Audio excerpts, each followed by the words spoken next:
Assalamualaikum warahmatullahi wabarakatuh. Waalaikumsalam warahmatullahi wabarakatuh.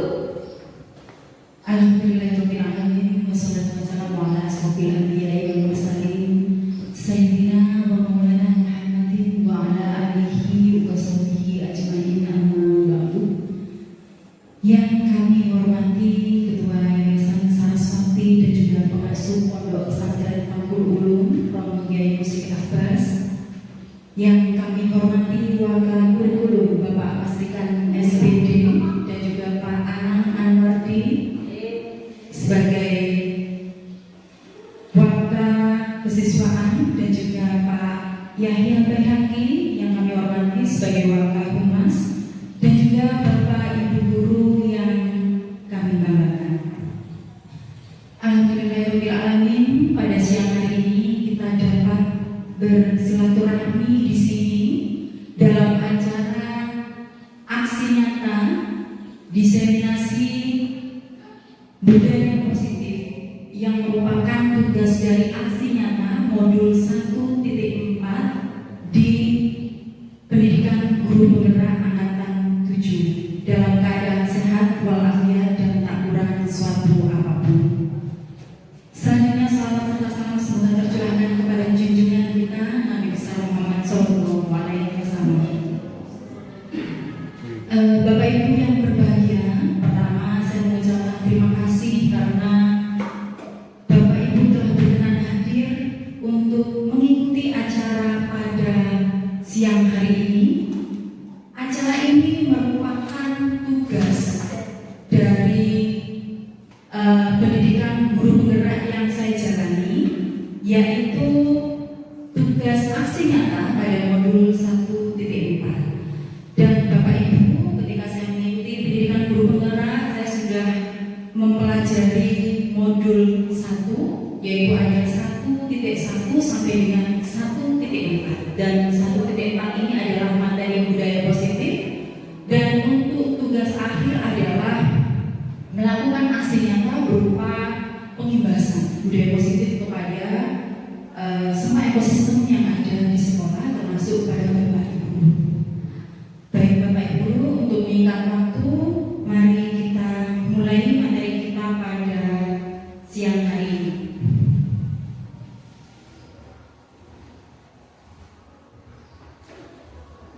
Bapak Ibu, perlu kami sampaikan bahwa yang kita bahas pada hari ini adalah mengenai konsep budaya positif. Kita awali dengan filosofi pendidikan menurut Ki Hajar Dewantara, kemudian ada budaya positif, kemudian pemahaman terkait pelaksanaan budaya positif, yaitu disiplin positif dan nilai-nilai kebijakan universal. Kemudian ada teori, motivasi, hukuman, dan penghargaan serta restitusi. Kemudian ada keyakinan kelas, ada materi tentang kebutuhan dasar manusia dan dunia berkualitas. Kemudian ada restitusi, 5 posisi kontrol, dan juga ada restitusi berupa pelaksanaan atau implementasi dari segitiga restitusi. Lanjut Pak. Baik Bapak Ibu, sebelum ke budaya positif, maka perlu kita sedikit membahas tentang Bapak pendidikan kita, yaitu Bapak Ki Hajar Dewantara. Jadi mungkin Bapak Ibu selalu mengingat trilogi pendidikan yang dikemukakan oleh beliau tentang pendidikan. Ada semboyan apa Bapak Ibu? Ya, ingarsa sumtulono ikmadio namun arso tulpuri handayani. Jadi Bapak Ibu, Ki Hajar Dewantara sebagai Bapak pendidikan kita ini mengartikan sebuah pendidikan dan pengajaran itu adalah segala usaha persiapan dan persediaan untuk segala kepentingan hidup manusia, baik dalam bermasyarakat maupun hidup sebagai individu dalam suatu komunitas. Jadi Bapak Ibu, ketika berbicara tentang pendidikan dan pengajaran, maka kunci yang dikemukakan oleh Bapak Ki Hajar Dewantara adalah orang perlu sekolah, orang perlu mengenyam pendidikan, tujuannya adalah untuk mempersiapkan diri, gitu. Mempersiapkan diri untuk menambah value dan untuk mengembangkan diri. Ya, jadi di situ terlihat jelas bahwa tujuannya adalah menuntun segala kekuatan kodrat yang ada pada anak-anak kita agar mereka sebagai manusia dan anggota masyarakat itu dapat mencapai keselamatan dan kebahagiaan yang setinggi-tingginya. Jadi menurut Bapak Ki Hajar Dewantara, pendidikan itu tujuannya adalah kita sebagai pendidik harus menuntun segala kekuatan kodrat. Menuntun itu berarti mengarahkan. Kita sebagai pendidik itu harus bisa mengidentifikasi bagaimana peserta didik kita, selanjutnya kita arahkan sesuai dengan potensi bakat yang dimiliki oleh anak-anak kita. Untuk selanjutnya kita arahkan, kita dampingi, kita rawat, begitu, yang pada akhirnya kita bisa membentuk mereka atau menciptakan mereka, menjadikan mereka menjadi orang yang berilmu, berwawasan, sehingga suatu ketika mereka akan siap berada di masyarakat dan bertanggung jawab mencapai keselamatan dan kebahagiaan yang setinggi-tingginya. Lanjut Mas Intan. Nah, kemudian ada beberapa filosofi pemikiran dari Bapak Ki Hajar Dewantara yang harus kita pahami ketika kita menjadi pendidik, dan sekarang ini sangat berkorelasi dengan pendidikan saat ini, gitu. Adalah yang pertama adalah Pak KHD ini memiliki pemikiran bahwa pendidikan ini adalah penuntun. Jadi sesuai yang saya bahas tadi, bahwa apa sih makna menuntun, gitu. Jadi kita kalau sebagai guru ini makna menuntun itu apa? Artinya itu tadi Bapak Ibu. Jadi kita harus peka, kita harus mengidentifikasi bagaimana anak-anak didik kita ini mempunyai kodrat apa.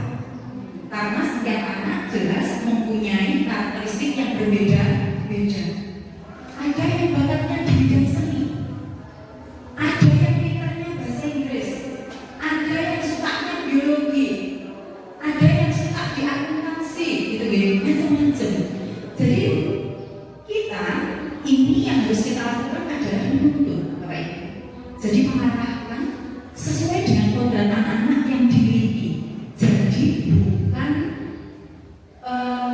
menjadikan anak menjadi sesuatu, tidak ya Bapak Ibu.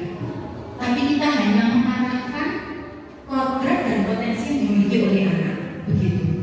Kemudian Bapak Ibu yang perlu kita lakukan sebagai pendidik sesuai dengan filosofi pemikiran Ki Hajar Dewantara adalah dalam mendidik, dalam melakukan pengajaran, kita harus menyesuaikan dengan kodrat alam dan juga kodrat zaman. Maksudnya apa, gitu? Jadi yang sudah kita lakukan ya Bapak Ibu di SMK Wali Songo, misalnya kita mendidik anak-anak, kita memberikan pengajaran sesuai dengan kodrat alam. Kodrat alam maksudnya apa? Kita menyesuaikan dengan lingkungan yang ada di sekitar sekolah, gitu. Contoh yang sudah kita lakukan di kewirausahaan, gitu ya, salah satunya adalah anak-anak diminta untuk membuat produk berupa es krim yang berbahan dasar susu, gitu ya. Karena di sini susu kan banyak, udah untuk kali ini berarti kita sudah melakukan itu, Bapak Ibu. Atau misalnya ada pengajarnya Bu A, Pak Rawin. Nah, ini kan kita juga menyesuaikan dengan lingkungan sekitar kita, gitu. Oke. Kemudian lagi menyesuaikan dengan kodrat zaman. Artinya Bapak Ibu dalam melakukan pengajaran dan juga mendidik anak-anak, kita harus menyesuaikan dengan perkembangan zaman yang ada.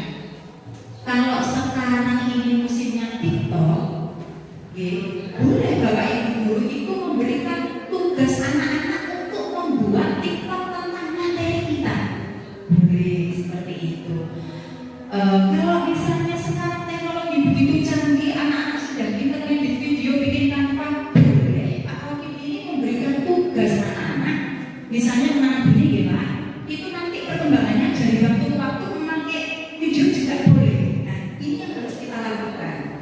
sehingga pengajaran kita ini nanti akan berkualitas dan tidak ketinggalan zaman. Kemudian yang ketiga yang dikemukakan oleh Pak Ki Hajar Dewantara adalah budi pekerti.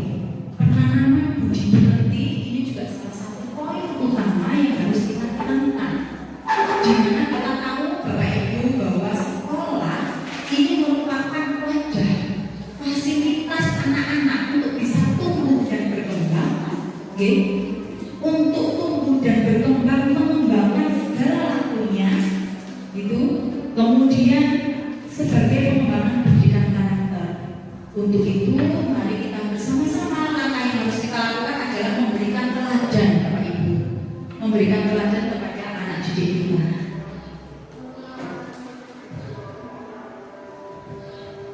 Selanjutnya adalah proses pembelajaran menyenangkan.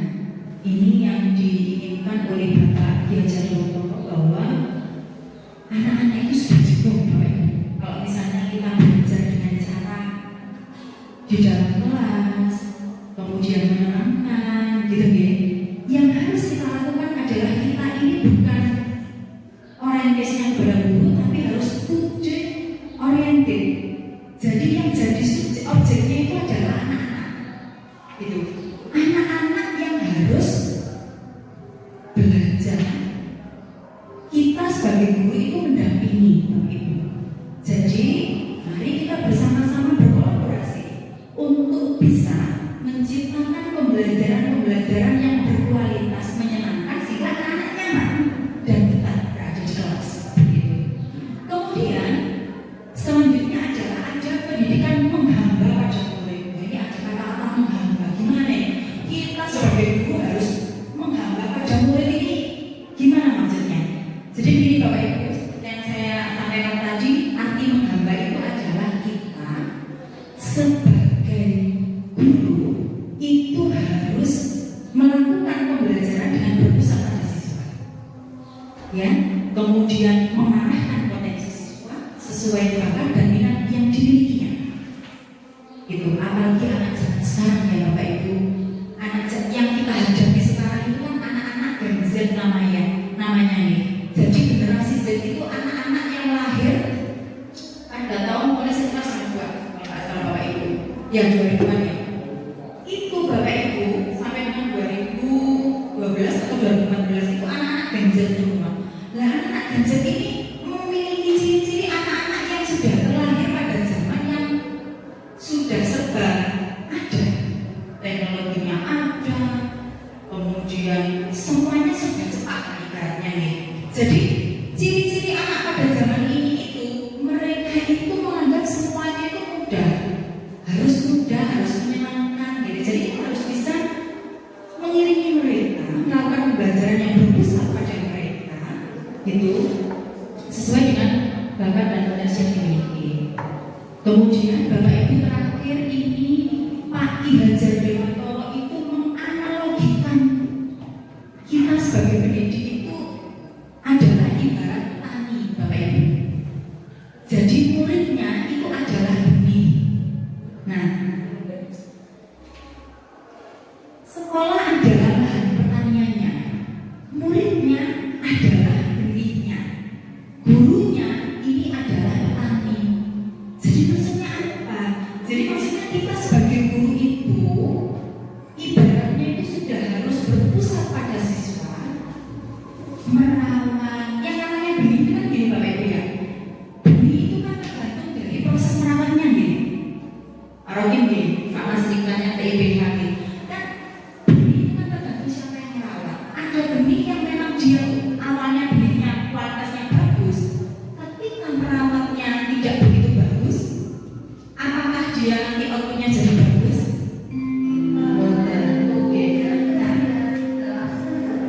Berbeda lagi dengan misalnya benihnya itu awalnya benihnya kualitasnya nggak begitu bagus, tetapi sama petaninya ini diramut betul, dipupuk, kalau ada bunganya dicabuti, disuburkan tanahnya gitu, otomatis dia akan tumbuh dan berkembang dengan baik.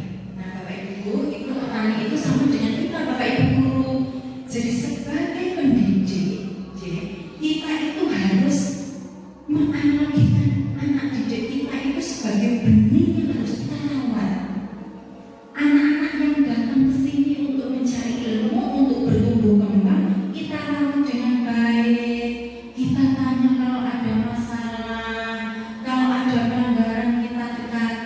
analisa, persuasi ini yang harus kita lakukan sehingga anak-anak bisa bertumbuh kembang dengan baik berdasarkan pendampingan kita.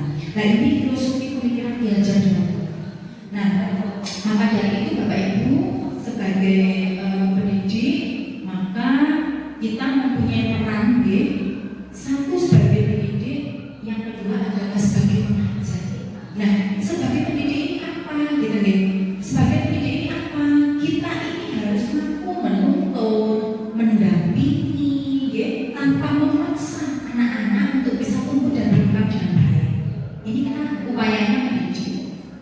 Kalau sebagai pengajar, berarti kita melakukan transfer ilmu pada anak-anak. Jadi peran kita sebenarnya harus dua, tidak hanya mengajar tapi juga mendidik. Ketika ada anak yang melakukan perilaku yang melanggar, maka bagaimana cara kita mengatasi? Ini harus kita lakukan dan kita bahas pada hari ini. Jadi peran kita sebagai pendidik dan pengajar ini tentunya kita harus sesuai ya atau berpedoman pada trilogi pendidikan yang dikemukakan oleh Bapak Ki Hajar Dewantara, yaitu Ingarso Sumulodo. Nopo Bapak Ibu Ingarso Sumulodo itu? Ketika kita di Jepang, kita harus menjadi contoh yang baik. Berarti menjadi teladan yang baik. Oke? Imagio Namunarso. Ketika di tengah-tengah, kita harus memberi motivasi,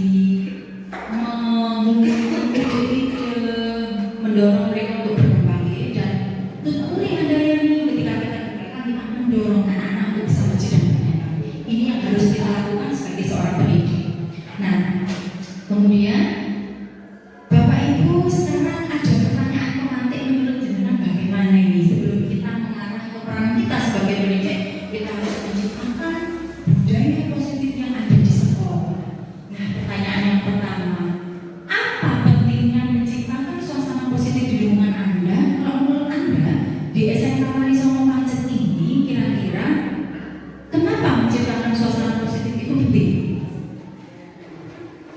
Kita sharing bersama Bapak Ibu. Jadi di sini saya juga tidak lebih baik dari jenengan semua. Kita belajar bersama, sedikit berbagi tentang apa yang sudah saya dapat di pendidikan guru penggerak. Kira-kira kalau menurut jenengan semua, kira-kira apa sih pentingnya suasana kita di lingkungan kita itu harus positif?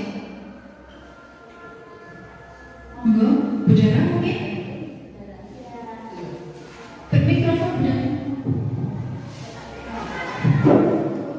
Biar dengan Budara.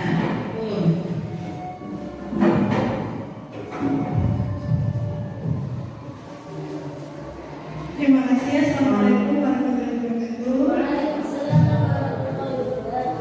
Apa pentingnya menciptakan suasana positif di lingkungan sekolah? Kalau menurut saya, kita sebagai seorang guru wajib bagi kita untuk menciptakan suasana yang positif di lingkungan sekolah, terutama di kelas, karena dengan menjadikan lingkungan yang positif, nyaman untuk siswa, itu akan membuat siswa betah untuk belajar di kelas, sehingga mereka yang paling penting itu siswa betah dulu belajar di kelas, sehingga siswa juga akan suka dengan pelajaran yang diikuti. Seperti itu.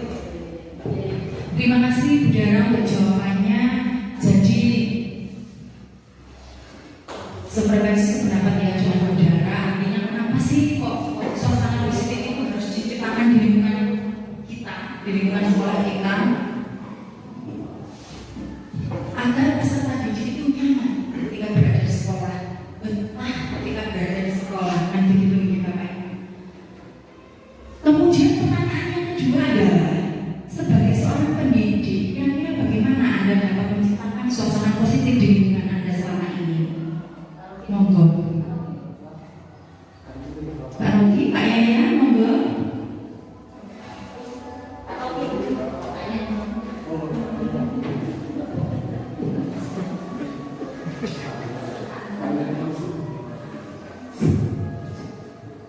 Terkait pertanyaan yang kedua, sebagai seorang pendidik atau pemimpin sekolah, bagaimana Anda dapat menciptakan suasana positif di lingkungan Anda selama ini?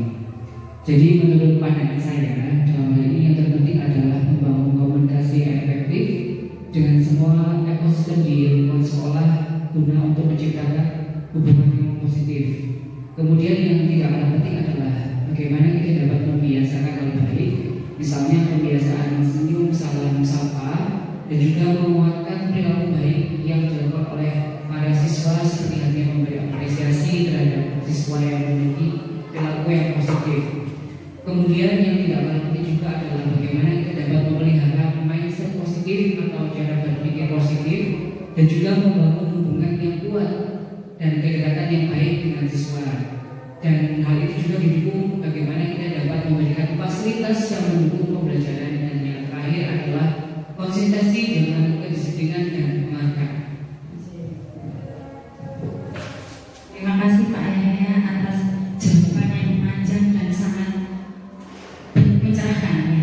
Jadi kira-kira bagaimana gitu Anda dapat menciptakan suasana positif Anda di sekolah itu otomatis dengan cara satu tadi menurut Pak Yahya kita menerapkan yang namanya 3S, kita memberikan pembelajaran yang menyenangkan, kita juga dengan anak-anak kita memberikan teladan, itu yang bisa kita lakukan Bapak Ibu. Kemudian yang ketiga yaitu apakah hubungan antara menciptakan suasana yang positif dengan proses pembelajaran yang berpihak pada murid gitu. Siapa yang mau menjawab? Pak Rocky? Monggo.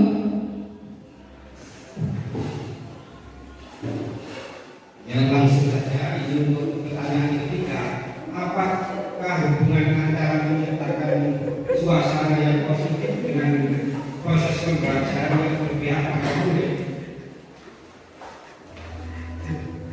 Ya ini jawaban menurut saya. Dengan menciptakan suasana positif dan menyenangkan, maka akan memberikan ruang bagi anak-anak untuk tumbuh kembang secara vertikal dan mampu mengekspresikan segala bakat dan minat yang dimiliki, sehingga akan mudah mencapai pembelajaran yang vertikal sesuai dengan profil belajar Pancasila. Ya, terima kasih.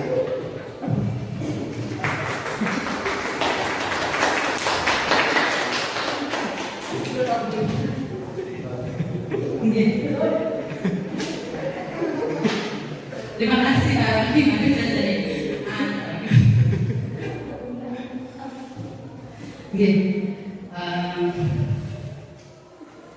Kita menciptakan suasana yang positif. Pak Rocky tadi kita memberikan ruang gerak bagi anak-anak untuk bisa merdeka dalam belajar, berproses, kemudian mengembangkan karakter yang kuat, disiplin, dan juga bisa mengembangkan diri dengan baik. Itu Pak Rocky. Jadi Bapak Ibu, jadi ketika kita berpikir menjadi guru, maka yang harus kita lakukan adalah betul-betul membuat lingkungan pembelajaran di sekolah itu menjadi lingkungan yang positif. Pelanggaran yang minim, Bapak Ibu guru hubungan dengan siswa juga baik, dengan guru yang lain juga baik, aktif berkolaborasi untuk menciptakan pembelajaran yang berkualitas bagi anak-anak. Begitu. Jadi Bapak Ibu, untuk Mas Rika.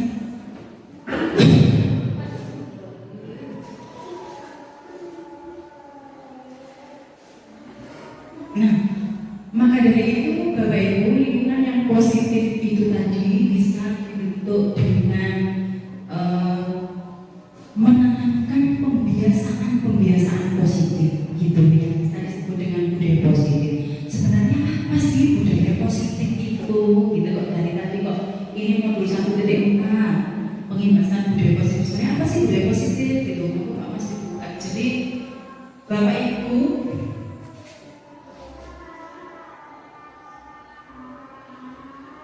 terus ya, jadi Bapak Ibu, budaya positif itu adalah merupakan perwujudan dari nilai-nilai atau keyakinan universal yang diterapkan di sekolah. Jadi budaya positif itu merupakan perilaku yang dilakukan oleh seluruh ekosistem yang ada di sekolah dengan berpedoman pada nilai-nilai atau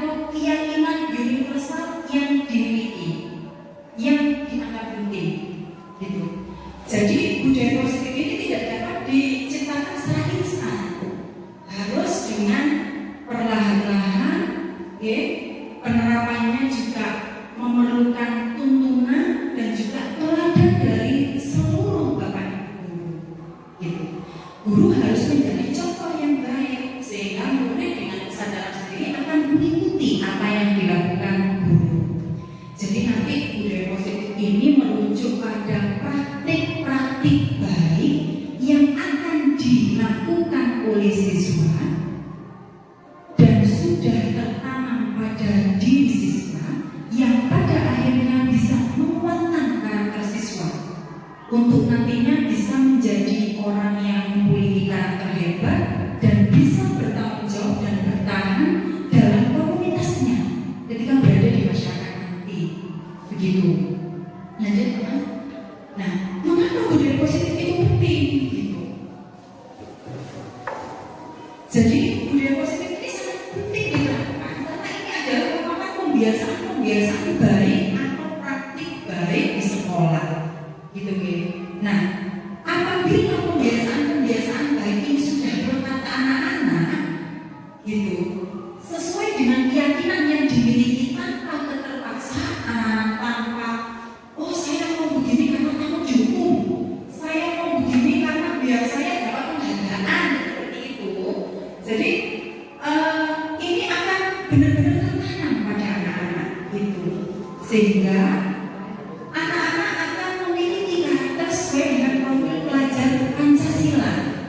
Nah, tujuannya nanti pada akhirnya adalah kita menyiapkan anak-anak didik kita untuk bisa hidup secara merdeka tanpa bergantung dengan pihak lain, hidup di tengah-tengah masyarakat itu dan mencapai kesejahteraan yang setinggi-tingginya, hidupnya bahagia suatu ketika nanti. Ini yang kenapa kok budaya positif itu penting, Bapak Ibu. Lanjut, Mas. Nah, oleh karena itu Bapak Ibu semua, jadi di sini guru diharapkan mampu menuntun murid agar berperilaku sesuai dengan nilai-nilai kebajikan yang disepakati, Bapak Ibu. Nah, seperti yang tertuang dalam pendidikan nasional, jadi pendidikan itu diselenggarakan agar setiap individu dapat menjadi manusia yang beriman, bertakwa, berakhlak mulia, sehat, berilmu, cakap, kreatif, mandiri, dan juga menjadi warga negara yang demokratis dan bertanggung jawab. Jadi kita sebagai pendidik tugasnya menuntun, gitu kan, mengarahkan anak-anak untuk bisa berperilaku sesuai dengan nilai-nilai kebajikan. Nah, nanti kita bahas apa sebenarnya nilai kebajikan itu, gitu. Lanjut, Pak Mas. Nah, kita sekarang ke pemahaman disiplin positif dan nilai-nilai kebijakan universal. Monggo, Pak. Sebenarnya disiplin positif itu apa sih, gitu, Bapak Ibu? Jadi disiplin positif itu adalah usaha seseorang untuk belajar mengontrol diri, menguasai dirinya dalam memilih tindakan yang mengacu pada nilai-nilai yang dihargai agar tercipta, tercapai tujuan mulia yang diinginkan, yaitu nilai-nilai kebajikan universal. Jadi Bapak Ibu, kalau disiplin positif itu anak-anak ini melakukan suatu kegiatan berperilaku baik, itu motivasinya tidak karena ekstrinsik, tapi mereka memiliki motivasi intrinsik, gitu.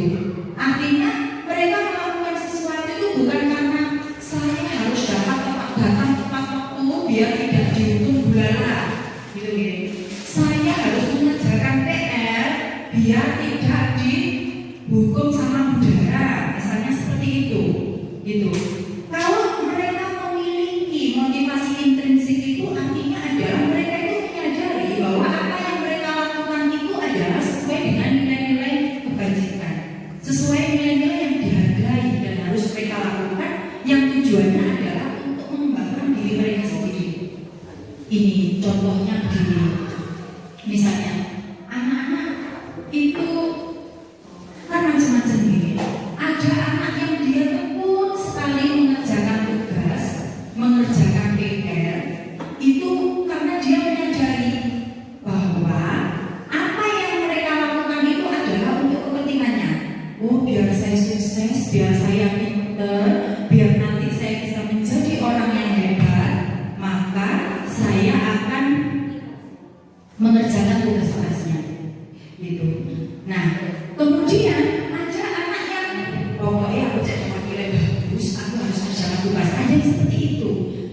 tidak dihukum, saya akan mengerjakan tugas, berarti ini dia bukan merupakan disiplin positif.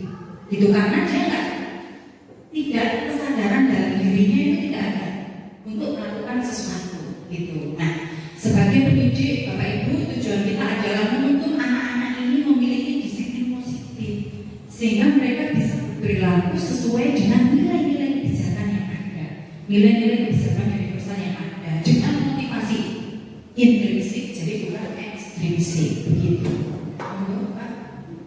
Nah, apa tujuan disiplin positif? Tadi menanamkan motivasi pada murid-murid kita, yaitu untuk menjadi orang yang mereka inginkan dan menghargai diri sendiri dengan nilai-nilai yang mereka percaya. Jadi ini harus kita tanamkan pada mereka. Nah, apa sih nilai-nilai kebajikan itu? Jadi nilai kebajikan itu adalah sifat positif manusia yang merupakan tujuan mulia yang ingin dicapai oleh setiap individu, Bapak Ibu. Jadi nilainya ini bersifat universal, dan lintas bahasa, lintas suku, agama maupun latar belakang. Contohnya yang sekarang lagi kita terapkan adalah nilai-nilai kebajikan yang ingin dicapai oleh setiap anak Indonesia yang kita kenal dengan profil pelajar Pancasila. Apa saja? Beriman, bertakwa kepada Tuhan yang Maha Esa dan Maha Mulia, mandiri, bernalar kritis, berkebinekaan global, bergotong royong, kreatif. Ini adalah nilai-nilai kebajikan universal, ya, profil pelajar Pancasila. Lanjut, Pak Mas. Kemudian contoh-contoh lain ada yang menurut Ibu Primary Years Program, ada yang 9 pilar karakter dari Indonesian Heritage Foundation, Bapak Ibu. Jadi Ibu Primary Years Program itu contoh-contoh nilainya adalah toleransi, rasa hormat, integritas, mandiri, dan lain itu sampai dengan komitmen. Kemudian kalau pilar karakter ini ada cinta Tuhan dan segenap ciptaannya, kemandirian dan tanggung jawab, kejujuran, berpandang santun, dermawan, Jadi nilai-nilai kebijakan universal ini yang akan kita jadikan pedoman dan dijadikan anak-anak pedoman dalam berperilaku. Ini akan menjadi keyakinan anak-anak bahwa kita harus melakukan berperilaku sesuai nilai-nilai ini. Begitu Bapak Ibu, nilai-nilai kebijakan universal ini. Sehingga pada akhirnya kita menjadi orang-orang yang memang hebat, bertanggung jawab dan bisa hidup dalam masyarakat. Gitu. Nah, Bapak Ibu, kemudian begini, selanjutnya adalah kita akan mempelajari teori motivasi, hukuman, konsekuensi, dan restitusi. Maka Mas lanjut. Nah, Bapak Ibu, jadi ada seorang pakar yang namanya Diana Boston dalam bukunya Restoring School Discipline, dia menyatakan apa sih sebenarnya perilaku manusia dalam motivasi manusia dalam berperilaku itu apa? Menurut Diana Boston, yang satu adalah untuk menghindari ketidaknyamanan atau hukuman. Contohnya, misalnya anak-anak berangkat pagi karena takut dihukum. Anak-anak mengerjakan tugas karena agar dapat nilai yang bagus. Ini motivasi yang pertama. Jadi ketika dia melakukan sesuatu harus ada imbalannya. Nah, yang kedua adalah ini ya, untuk mendapat imbalan atau penghargaan tadi. Yang ketiga adalah untuk menjadi orang yang mereka inginkan dan menghargai diri sendiri dengan nilai-nilai yang mereka percaya. Yang ketiga ini baru orang ini berperilaku karena menurut dia itu sesuai dengan keyakinannya dan keyakinannya sesuai dengan nilai-nilai kebajikan universal. Saya harus menghormati agama, gitu. Karena ini adalah salah satu wujud dari toleransi. Saya harus berdoa sebelum belajar, karena ini menunjukkan bahwa saya ini adalah pelajar yang berakhlak mulia, gitu. Nah, ini Bapak Ibu yang ketiga, menurut saya. Nah, yang harus kita tanamkan ke anak-anak ini yang ketiga ini. Jadi kita bagaimana kita memaksakan anak-anak untuk bisa berperilaku, motivasinya adalah karena mereka menghargai diri mereka sendiri dengan nilai-nilai yang diyakini. lanjut Mas. Nah, Bapak Ibu, ada hukuman, ada konsekuensi, sama ada restitusi. Kira-kira apa bedanya? Ketiga-tiganya ini adalah cara-cara kita untuk menghadapi anak-anak yang melakukan pelanggaran. Itu Bapak Ibu. Kita mulai dari yang pertama, hukuman. Hukuman kalau dalam bahasa Inggris apa bela? Punishment ya. Nah, menurut Ali Imran pada tahun 1949, hukuman ini adalah satu sanksi yang diterima oleh seseorang akibat dari pelanggaran atau aturan yang telah ditetapkan. Jadi hukuman ini sifatnya adalah tidak berencana atau tiba-tiba. Anak tidak tahu kalau itu apa yang akan terjadi, anak tidak dilibatkan sama sekali. Yang kedua adalah hukuman itu bersifat satu arah dari guru kepada murid, gitu. Kemudian yang ketiga adalah hukuman itu bisa berupa fisik maupun psikis. Jadi anak-anak ini kadang tersakiti baik secara psikis, secara verbal maupun secara psikis kata-kata gitu. Contoh misalnya, pagi-pagi anak-anak datang terlambat, ayo kamu sini, bulala manggil-manggil, Pak Anang manggil-manggil sini. Kenapa kamu terlambat? Sekarang kamu keliling lapangan. Nah, itu adalah contoh dari hukuman. Anak kan tidak ngerti kalau harus dihukum seperti itu. Tiba-tiba sifatnya searah dari guru langsung ke siswa, itu namanya adalah hukuman. Nah, rata-rata baik itu orang tua maupun guru itu ketika adanya anak yang melanggar, yang dilakukan adalah dengan cara memberi hukuman. Apa buatan Bapak Ibu? Hukuman dengan cara memberi hukuman. Nah, nanti kita akan belajar mana yang paling tepat yang harus dilakukan untuk anak-anak itu. Selanjutnya Pak, ini adalah hukuman. Yang kedua adalah konsekuensi, Bapak Ibu. Konsekuensi itu adalah semua akibat atau hasil dari suatu perbuatan. Jadi kalau konsekuensi ini sudah terencana atau sudah disepakati, sudah dibahas dan disetujui oleh murid dan guru, dan umumnya bentuk-bentuk konsekuensi ini dibuat oleh guru, dan murid sudah mengetahui sebelum melanggar konsekuensinya apa. Jadi contohnya, ketika kita ini memberi aturan, Pak Aman sebagai kesuaan mengeluarkan tata tertib, jika terlambat 15 menit harus membaca Yasin misalnya. Jika terlambat masuk kelas harus lari keliling lapangan misalnya. Jika tidak mengerjakan PR harus mengerjakan tugas tambahan misalnya, seperti itu. Itu sudah ada aturannya, tertulis, dibuat, anak-anak mengetahui. Gitu. Jadi ketika anak terlambat itu sudah tahu, misalnya, oke, kenapa kamu terlambat? Gitu kan? Iya Bu, saya tadi habis ngaji kalau dan sebagainya. Gitu. Oke, kamu tahu kan apa konsekuensinya jika kamu terlambat? Gitu. Iya Bu, saya harus mengerjakan tugas tambahan nanti di akhir pelajaran 20 menit saya tidak istirahat. Ini yang disebut dengan konsekuensi, Bapak Ibu. Menurut Bapak Ibu lebih bagus mana? Antara hukuman atau konsekuensi? Konsekuensinya.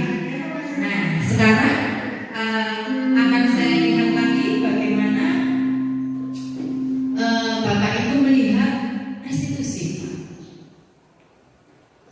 Yang restitusi ada, nah ini restitusi.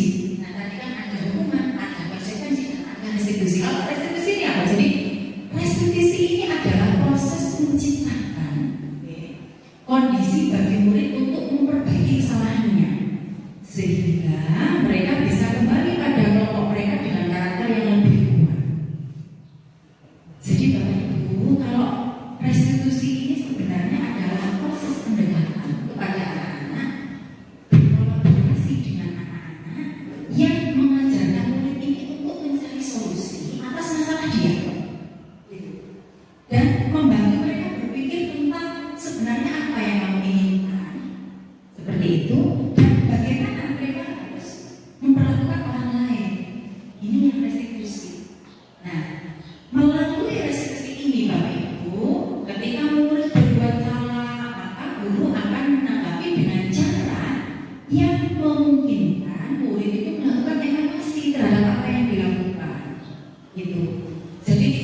memberikan hukuman atau konsekuensi dari sebuah perbuatan yang mereka lakukan, tapi dengan cara mengajak mereka untuk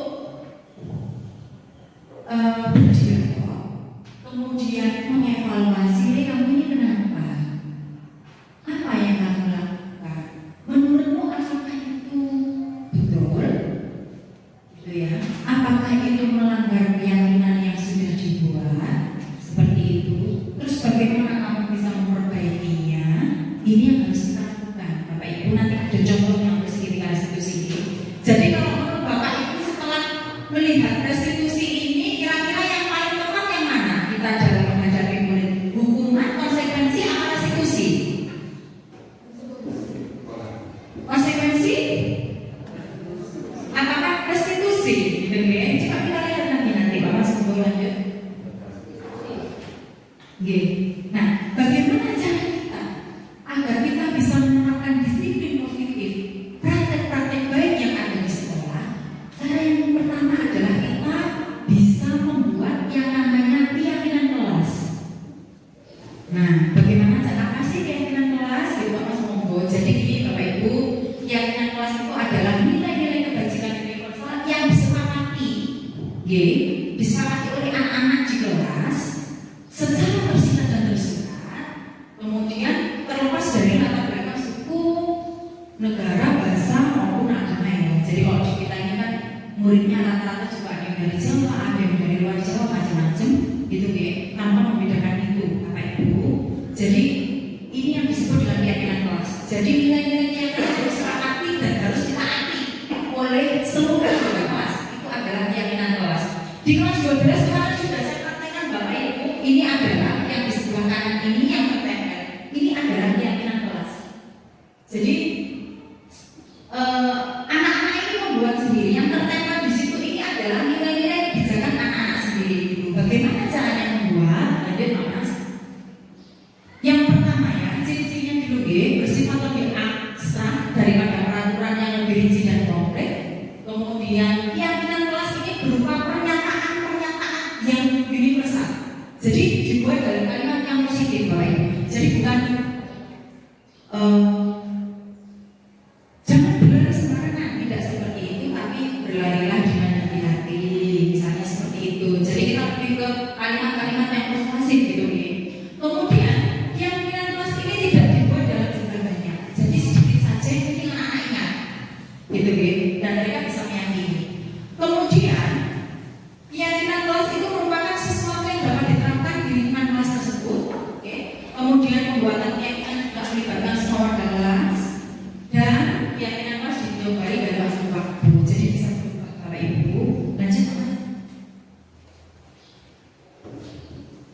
Sebelumnya Mas, nah ini adalah contoh yang sudah pernah buat. Mungkin sebelumnya ada Mas yang langkah-langkah untuk membuat langkah-langkahnya sebelumnya ada. Nah, prosedur menyusun begini Bapak Ibu. Jadi nanti saya minta kepanjangan semua untuk membuat keyakinan kelas di tiap-tiap kelas. Itu nanti bisa jenengan jadikan senjata ketika anak-anak melakukan pelanggaran. Karena mereka kan yang membuat sendiri, disepakati sendiri. Kemudian harus ditempel seperti ini Bapak Ibu. Terserah jenengan mau bikin yang kreatif macam-macam juga boleh. Yang penting di setiap kelas itu harus ada yang namanya keyakinan kelas. Karena yang membuat adalah anak-anak diminta untuk curhat pendapat. Menurut kalian apa yang perlu kita sepakati? Keyakinan apa? Begitu. Kemudian mencatat semua masukan dari anak-anak, kita kumpulkan jadi satu. Setelah itu kita ini memilih dan memilih keyakinan kelas yang bisa disepakati. Kemudian mengganti kalimat-kalimat yang negatif menjadi kalimat yang positif. Setelah itu, setelah terkumpul, kita tinjau kembali. Ini keyakinan kelas yang kita pakai ini kira-kira yang mana? Kita pilih yang paling mungkin bisa dilakukan oleh anak. Kemudian ditinjau ulang keyakinannya secara bersama-sama. Setelah itu, keyakinan kelas ini disepakati, disusun, disepakati, kemudian ditempelkan di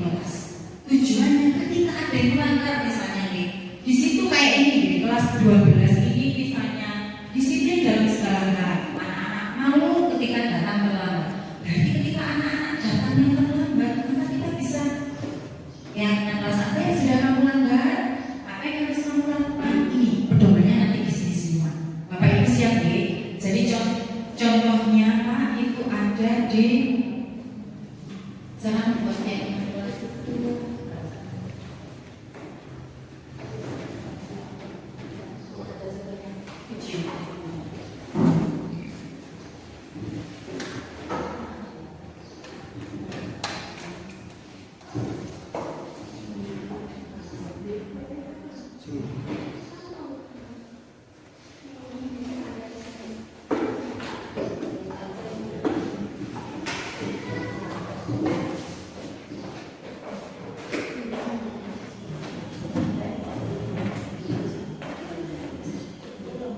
Kita lanjut saja.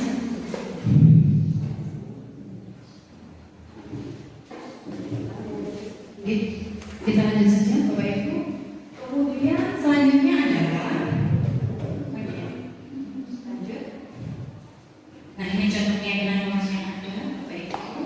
Atau bisa kita lihat di sini secara langsung. Kemudian Mas kita lanjut.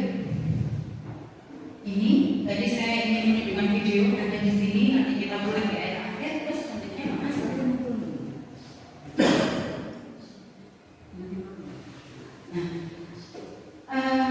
Bapak Ibu, setiap manusia ini punya kebutuhan dasar gitu. Bapak harus buka. Jadi kebutuhan dasar manusia itu adalah kebutuhan dasar yang harus minimal dipenuhi oleh setiap manusia, yang dilakukan manusia dan memiliki tujuan tertentu dan merupakan usaha terbaiknya untuk mendapatkan apa yang mereka inginkan. Jadi manusia itu kebutuhan utamanya satu, kebutuhan untuk bertahan hidup, kebutuhan kasih sayang dan rasa diterima, love and belonging, kebebasan, freedom, kesenangan, uang, dan penguasaan power. Bapak Ibu, ada 5 kebutuhan ini yang harus dipenuhi. Nah, ketika salah satu dari kebutuhan ini tidak terpenuhi, maka berarti ada pertanyaan. Anak ini jelas melakukan pelanggaran.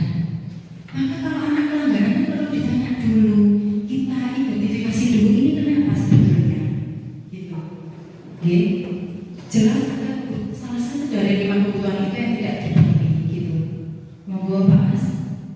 Maka kadang Bapak Ibu kan ada yang berkata seperti ini misalnya, anak ini sering melakukan pelanggaran.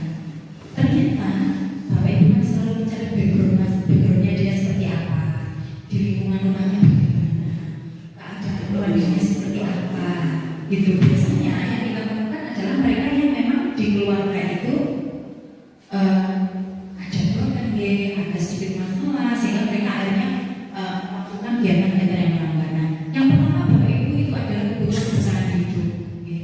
Jadi kebutuhan bertahan hidup ini adalah kebutuhan yang bersifat fisiologis, misalnya kesehatan, rumah, kemudian makanan, atau kebutuhan biologis sebagai bagian dari proses reproduksi untuk bertahan hidup. Ini nanti akan ada contoh yang kita kira-kira ini kenapa seperti itu gitu anak-anak. Yang selanjutnya pastikan yang kedua adalah ada kebutuhan kasih sayang dan rasa diterima. Jadi kebutuhan ini lebih ke kebutuhan psikologis. Dia ini kepingin disayang, kepingin diterima, ya.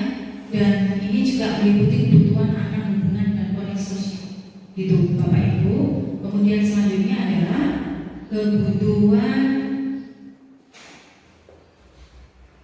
akan penguasaan.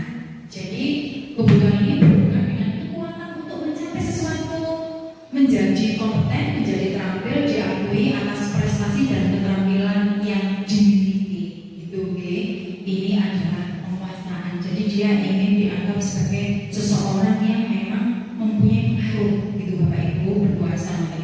Terus Mas, selanjutnya adalah kebutuhan akan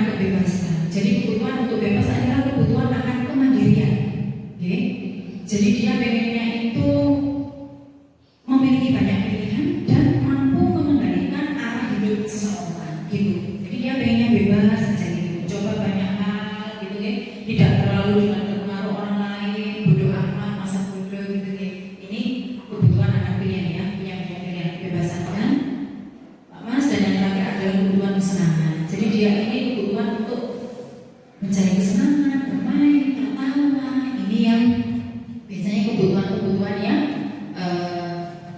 ada, kebutuhan dasar, 5 kebutuhan dasar. Nah, selanjutnya Pak Mas ada contoh kasus Bu. Monggo kita lihat kasusnya. Bu Ambar adalah guru wali kelas 2A di SD Pelita Hati. Dia sedang bingung. Bapak Ibu bisa diperhatikan, minta tolong menghadapi ulas salah satu murid di kelasnya Doni. Jadi di sini ada Doni, anak kelas 2A, telah datang padanya dan mengeluhkan Doni yang seringkali meminta bekal makan siang dengan cara paksa. Jadi ada yang lapor bahwa Bu Doni itu sering meminta makanan kita dan merampas makanan kita. Anak kelas 2A. Nah, menurut jenengan, jika Bapak Ibu menghadapi masalah ini dan misalnya jadinya jadi Bu Ambar, kira-kira apa yang akan Anda lakukan, Bapak Ibu? Dan menurut Anda kira-kira apa alasan untuk melakukan itu? Kira-kira apa, Bapak Ibu? Monggo kita sharing bersama.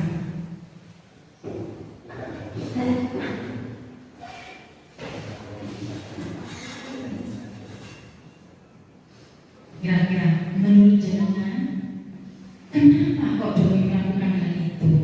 Bapak? Oh, menurut Pak Mas kan? Sesuai yang telah dijelaskan tadi bahwa ada beberapa kebutuhan siswa yang perlu dipenuhi. Setelah saya simak tadi, salah satunya adalah kebutuhan tentang aspek psikologis, mencakup dengan diantaranya kebutuhan untuk bertahan hidup dan kebutuhan tentang makanan. Kasus yang ada pada kelas ini adalah kasus yang berkaitan dengan kebutuhan fisiologis anak. Mungkin Ibu Ambar mengidentifikasi lebih dalam dan paling tidak memberikan makanan kepada Doni agar tidak terjadi perampasan makanan secara paksa dengan teman-temannya. Jadi itu salah satu aspeknya, memenuhi kebutuhan dasar Doni, terutama aspek fisiologis. Jadi Bapak Ibu, terdapat banyak sekali cara pandang terhadap kasus ini ya. Pak Mas kita tepat gitu. Bisa jadi si Doni ini dia itu sama mamanya tidak dibawain bekal, satu. Bisa jadi bekal yang dibawakan itu dia melihat punya teman-temannya lebih variatif, ya, lebih enak, seperti itu bisa. Bapak Ibu bisa juga seperti itu, sehingga dia melakukan pelanggaran itu. Yang pertama. Yang kedua, bisa jadi Doni ini tak perhatian. Jadi dia itu kebutuhannya akan cinta dan kasih sayang. Dia melakukan hal itu biasa saja karena dia ingin diperhatikan oleh teman-temannya. Ketika teman-temannya ini langsung ngadu ke orang tuanya, maka harapannya Doni kan orang tuanya akan lebih memperhatikan si Doni dalam makanan dan sebagainya. Bisa juga seperti itu. Bisa juga dia melakukan hal itu karena misalnya ya alasannya Doni itu karena saya kepingin saja melakukan seperti itu. Saya suka melihat teman-teman itu jengkel sama saya. Berarti dia ini mempunyai kebutuhan akan kesenangan gitu. Atau bisa juga dia seperti ini, punya saya ini cuma ini aja, saya pengen pilihan yang lain. Nah berarti dia kebutuhan akan kebebasan. Begitu Bapak Ibu, jadi tergantung dari sudut mana Doni tadi menjawab kira-kira apa masalahnya. Nah, kebutuhan dasar itu nanti ketika ada anak yang melakukan pelanggaran, kita sebagai pendidik itu akan melakukan pendekatan persuasif kepada siswa dan menanyakan kira-kira anak itu melanggar karena apa, sehingga dari pedoman itu kita bisa membuat suatu dialog interaktif kepada anak dan membuat suatu solusi untuk mencari masalah di hidup Bapak Ibu. Lanjut Pak Mas. Nah, sekarang Bapak Ibu kita sebagai guru dan orang tua itu biasanya kita kan melakukan beberapa kontrol gitu kepada siswa gitu. Di antaranya adalah Pak Mas ada 5 posisi kontrol yang sering kita lakukan. Yang pertama adalah sebagai hukum, yang kedua membuat rasa bersalah, yang ketiga itu sebagai pemantau, yang keempat teman, dan kelima ini sebagai manajer Bapak Ibu. Jadi contoh maksudnya itu seperti ini. Jadi ini ada riset dari teori kontrolnya Dr. William Lester ini, dia berkesimpulan ada 5 posisi kontrol yang biasanya kita lakukan sebagai guru baik di sekolah maupun orang tua di rumah itu dalam melakukan kontrol kepada anak-anak. Contoh sebagai penghukum misalnya seperti ini ya. Misalnya ada satu terlambat, si Muis terlambat sekolah gitu. Kita berada di sini tahu, Muis kita panggil. Kenapa kamu terlambat? Misalnya seperti itu. Biasanya membentak-bentak, mencaci dan melakukan baik hukuman secara psikis maupun verbal gitu ya. Jadi Muis, kenapa kamu terlambat? Kamu tuh gak terlambat, kamu selalu terlambat. Sekarang kamu mau terlambat 5 kali. Nah, ini adalah contohnya ketika kita melakukan posisi sebagai kontrol. Mungkin siapa nih biasanya seperti ini Bapak Ibu? Oh, Bulala, ya. Melakukan kontrol sebagai penghukum. Ya. Terus ada yang kedua, Bulala melihat lagi si Muis. Nah, Bulala tahu Muis sekolah di kelas. Bulala ini sebagai kontrolnya sebagai pembuat rasa bersalah langsung. Muis, terlambat lagi, gitu. Muis, ini nadanya agak rendah Bu. Kalau tadi kan bentak-bentak, gitu nih. Kalau ini agak rendah.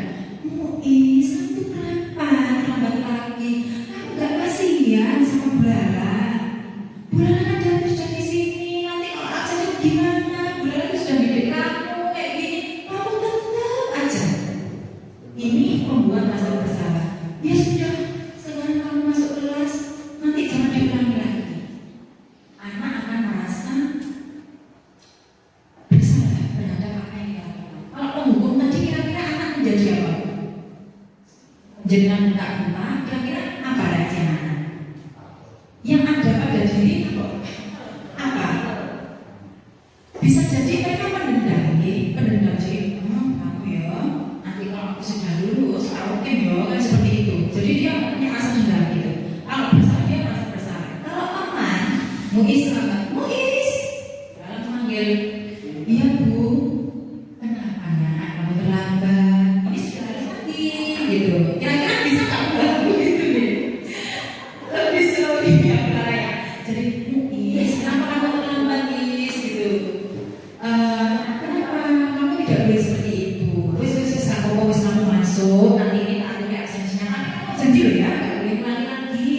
Sebagai teman, kira-kira bagaimana gitu? Ini dia akan merasa selalu apa ya? Dia senang di rumah, selalu merasa santai aja, kan aku punya adik nggak gitu lah, kan gitu. Kemudian ada pemantau.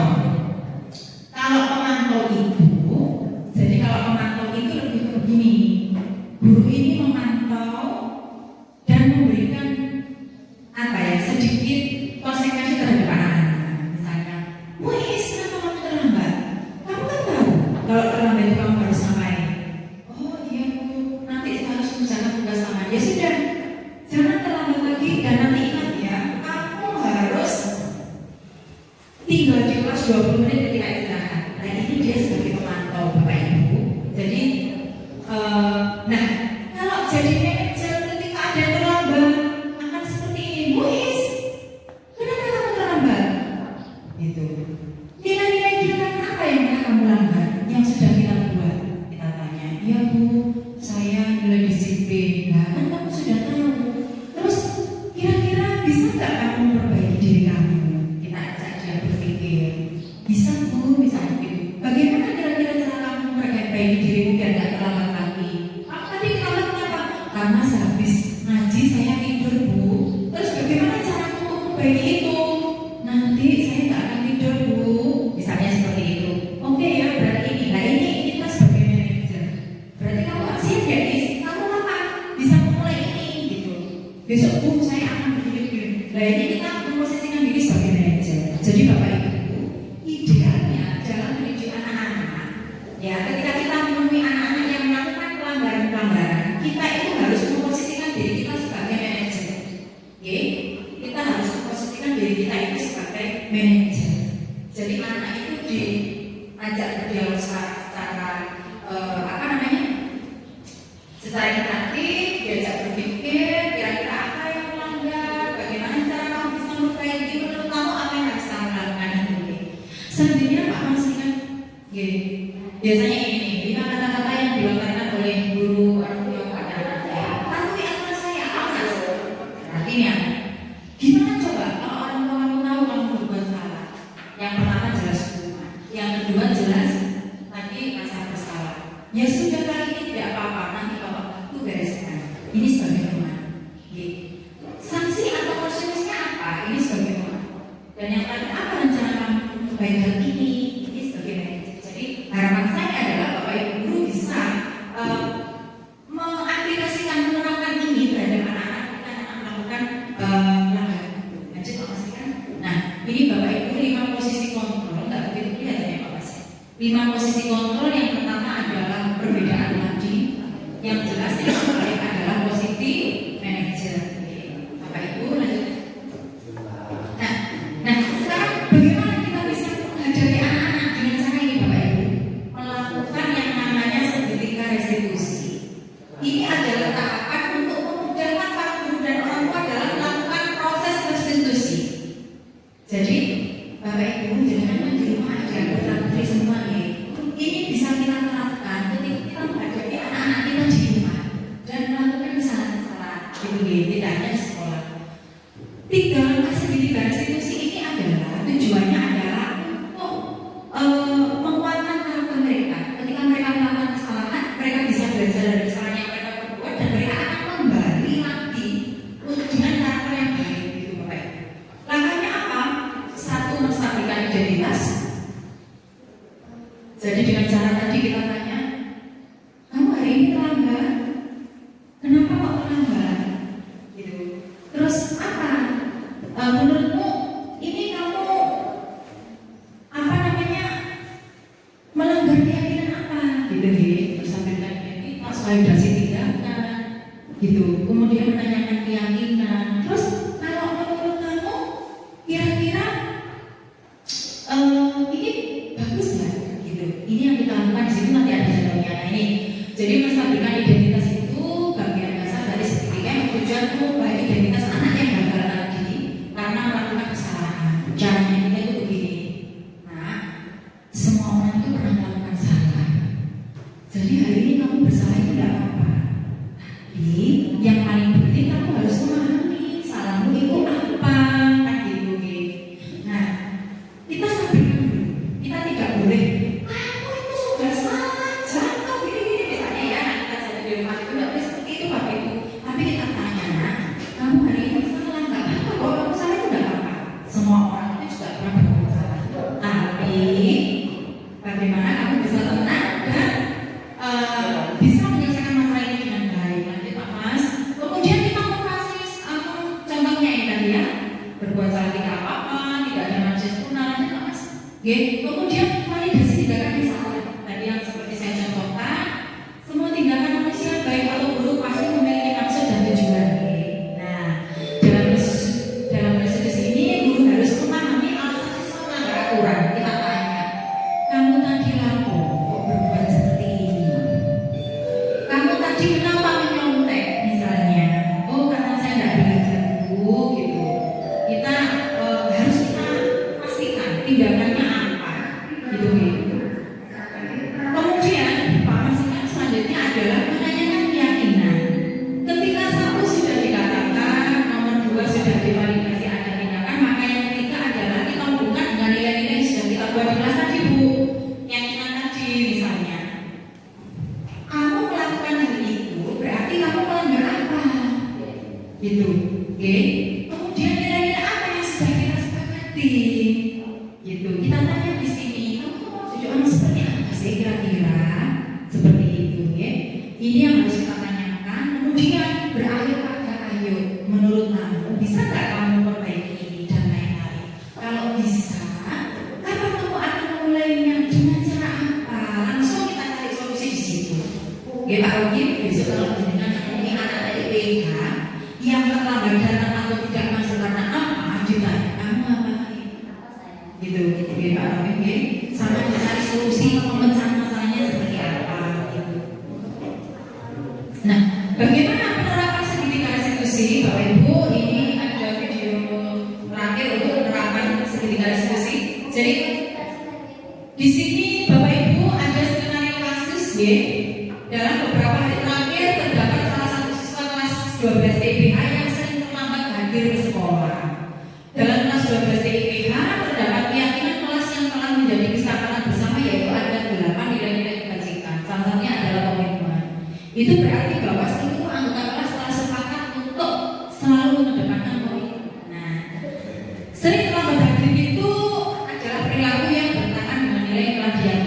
Jadi sebagai guru harus melakukan tindakan untuk menyelesaikan masalah tersebut dengan sertifikat restitusi. Nah, bagaimana contohnya? Ini yang kita yang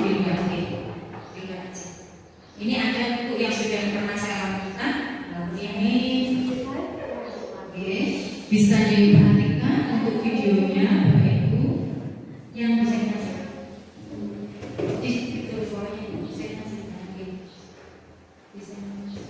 yang dialog dengan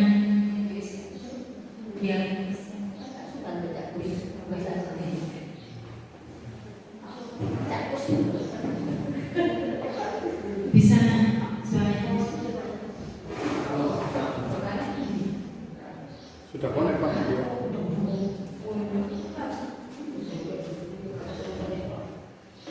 Terus connect. ini selamat siang Bapak Ibu.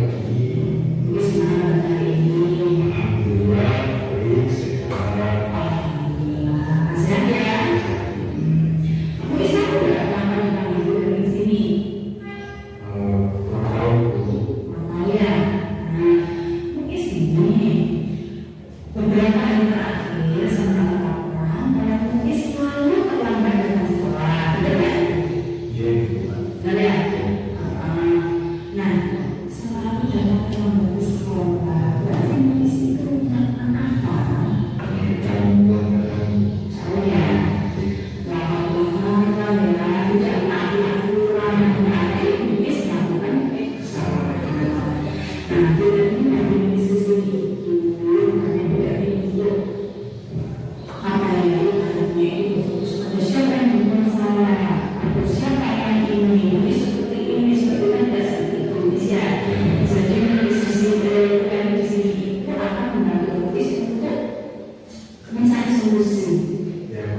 Ya, kenapa sih yang khusus sekali tentang keluarga?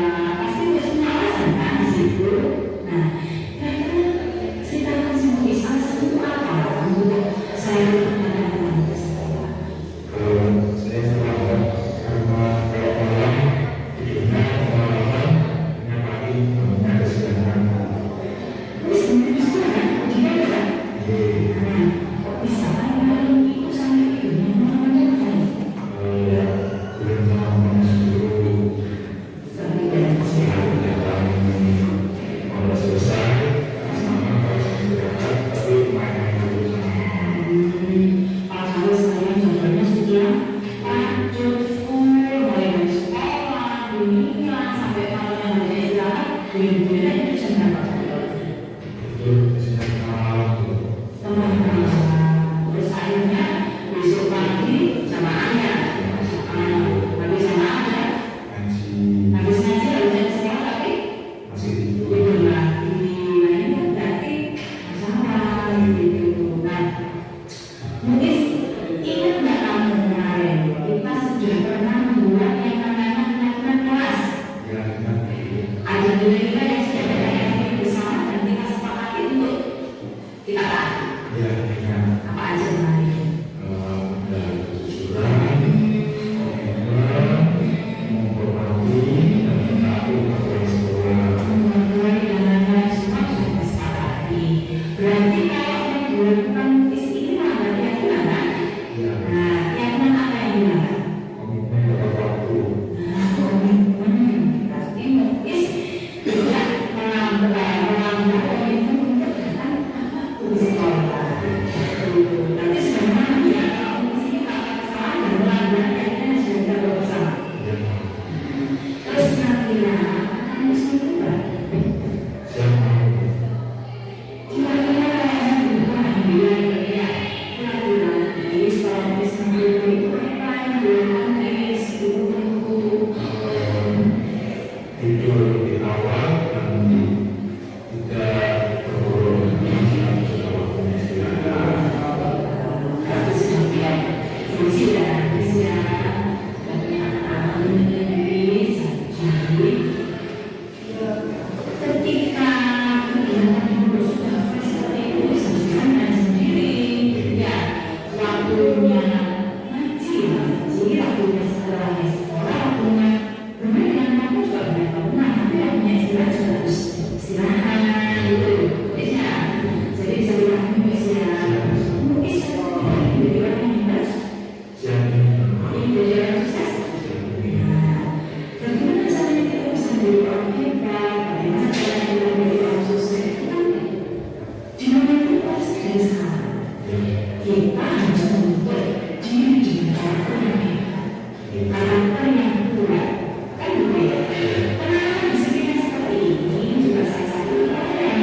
tadi saya dialogkan dengan Miss, kemudian selanjutnya adalah ada validasi tindakan ini kita meyakinkan kamu ini ngapain seperti ini, kita menanggal nilai apa ini, dan yang terakhir adalah tadi ada pemecahan masalah yang dilakukan oleh kolaborasi antara saya dengan Muis, sehingga Muis memahami, oh saya salahnya di sini, saya harus apa. Tadi akhirnya Muis itu saya harus tidur tidak terlambat Bu, saya harus begini dan sebagainya, dan dia yang ibaratnya itu mengajukan diri, hari ini Bu saya siap untuk berubah begitu. Satu video lagi responnya, ada tadi di luar yang respon Muis itu tadi Bapak Ibu, ternyata setelah kita itu melakukan ibaratnya itu pemecahan masalah dengan tiga institusi, itu ternyata responnya anak-anak berbeda. Monggo Pak Mas di yang testimoni. Ini ada testimoni dari ini setelah ada penerapan segitiga institusi.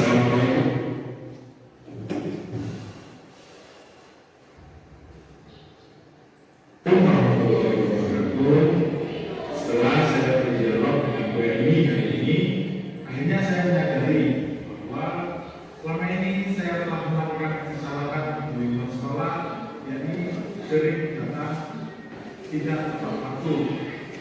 Hal ini adalah pelanggaran yang melanggar keyakinan kelas yang sudah pernah kita sepakati sebelumnya, yakni pada poin komitmen untuk berangkat tepat waktu, komitmen untuk tepat waktu datang ke sekolah. Dan saya setelah berdialog hari ini sudah menemukan solusi untuk memperbaiki diri saya, bagaimana lebih baiknya di hari-hari berikutnya. Dan terima kasih bahwa upaya Bu Erni berdialog adalah untuk mendidik saya agar bisa menciptakan mental yang kuat dan karakter yang hebat untuk meraih asa dan cita-cita kita sebagai murid ke depannya nanti. Terima kasih Bu Erni dan terima kasih atas pendidikan yang sudah diberikan.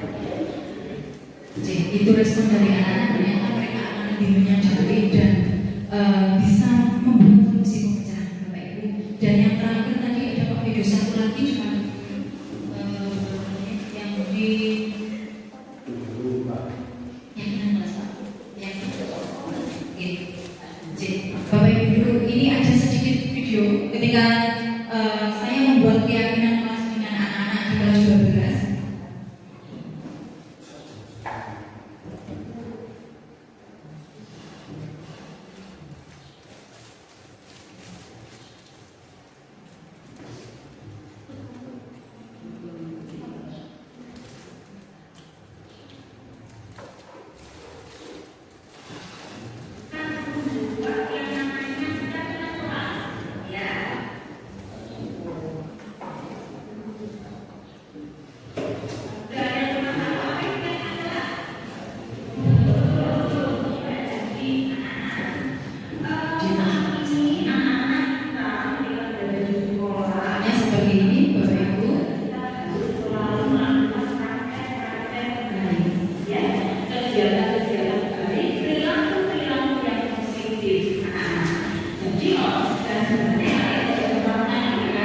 Jadi pertama kita jelaskan dulu ke anak-anak terkait keyakinan kelas, kemudian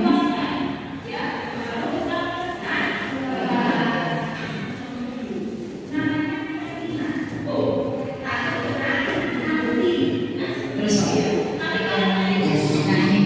ini ketika anak-anak sudah mendapat Bapak Ibu, jadi anak-anak ini membuat sendiri nilai-nilai yang diyakini.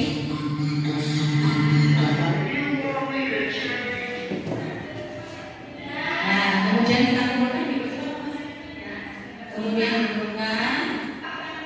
Nah, ini yang sudah dikerjakan oleh anak-anak kita sebutkan.